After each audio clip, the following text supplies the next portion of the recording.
Texas Prepper here, talking about food storage. Hopefully you're doing something, you're storing some food in some way, and there's many ways to do it. Just want to tell you about one of them. You can see a lot of videos on YouTube about food storage. This is just the old Homer bucket from Home Depot. What I've done is packed it with pintos, and I like to put the rice, pintos, whatever it is, in the freezer. I just put the whole bag in the freezer. I've got a freezer kind of dedicated to that, and one I don't use very often. When I need it, I turn it on, let it get cold, and do this for several days. And the any bugs, larvae, eggs, whatever that's in the food, and there is in probably most everything we buy, will be after 2 or 3 days of being frozen, it'll kill them. So that's to me, it's just an extra step that I think is important. Doesn't take you any time except to throw it in there and pull it out after several days. Anyway, one way to do it. Some people may say these orange buckets aren't food grade. They've got the arrow chase, the triangular arrow that's chasing each of the 3 arrows with a 2 in the middle. Most say that is food grade. I say, you know, a few years from now, if you're hungry, it's really not going to matter to you probably.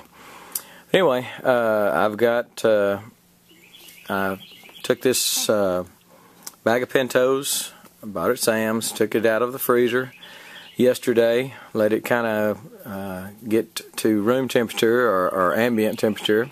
I'm out in the barn, and put it in one of the buckets. I put a homemade desiccant.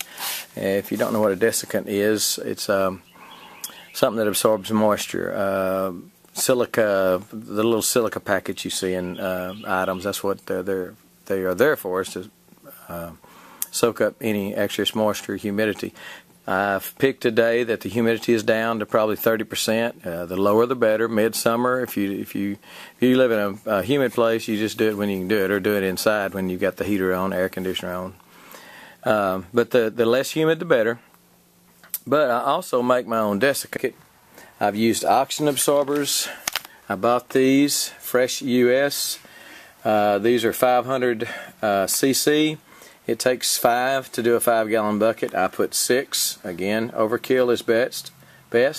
And it will suck these buckets down. They've got little dimples in here right now, and it's moving a little bit. As the oxygen depletes from here, it will suck that bucket down, and it'll get real tight. And I've already beat the lids on. That's why I can't show it to you. But I mean, right here, you still got some give. The lid's kind of moving. It will usually become very, very tight as it sucks it down. And then I write on it what I've done to it. That lets me know how long I expect it to last.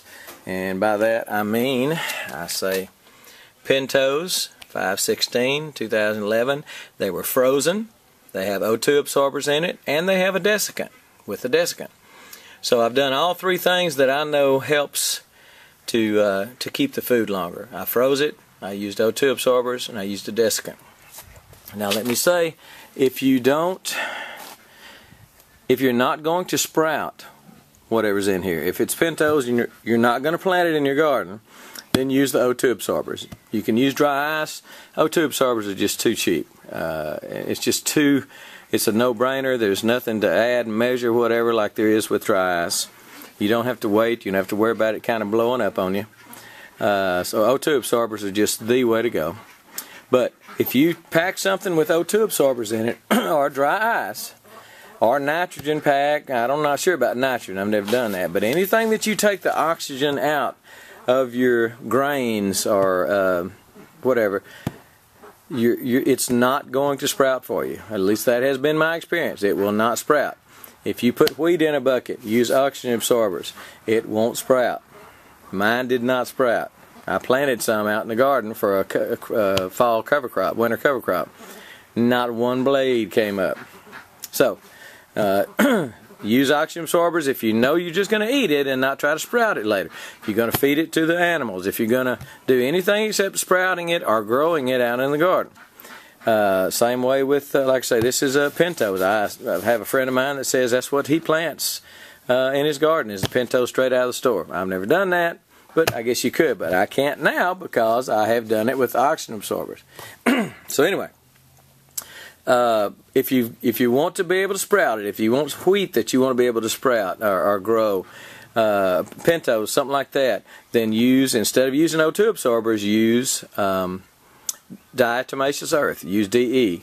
Put it in a bucket about half full, roll it around in that bucket, mix. You can't just throw a cup of DE on the top of it and close the lid.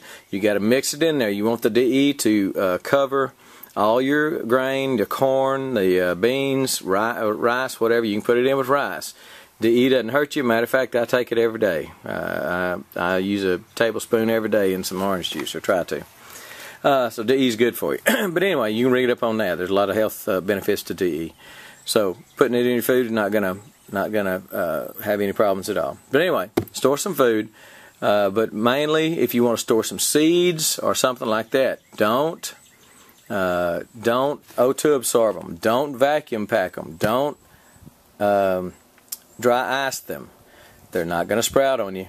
Very, very unlikely they're going to sprout on you. That has been my experience. So, in my filthy barn here, I've got sacks laying everywhere. Anyway, this is trying to, if you don't, teach you some things that you may or may not know, but it's easy to pack some things like this, but there's just a few common sense things. Again, if you have freezer room, freeze it first. For 2 or 3 days, 3 or 4 days, a week, whatever. I would say the longer the better, up to a point. Oxygen absorbers. These, the cheapest I've seen. I think you can't go wrong buying these. These are 500cc. You can get some 100cc to put in mason jars. Put the lid on it. Like if you had dehydrating food, put a 100cc in the mason jar, throw the lid on it, or vacuum seal it, and then put the lid on it. If you've got a vacuum sealer, that'll do jars, and you're good. Especially if it's dehydrated, it's done. So if you're going to store some seeds, keep it away from heat, light, and water. The very same things that you want out in the garden to get them to grow will make them go bad. Keep that in mind as you're storing your food, as you're storing some seeds. Do not store seeds with oxygen absorbers. Let me also say that you can, for extra insurance, freeze it, O2 absorbers, Desiccant, and put them inside a Mylar bag. There's videos online to show you how to seal a Mylar bag with just an iron. Store some food, but also store some seeds. Learn how to grow. Get out in the garden, grow some stuff. You cannot eat out of a can forever. You're going to have to grow some food. If nothing happens, you're going to have to be growing some food because prices are going to go skyrocket. They already are. You know that. You've been to the store. So, store some seed, store some food. The food gets you by until the seeds come up. And get something going. Don't just sit there. Do it while you can. Texas Prepper, gone.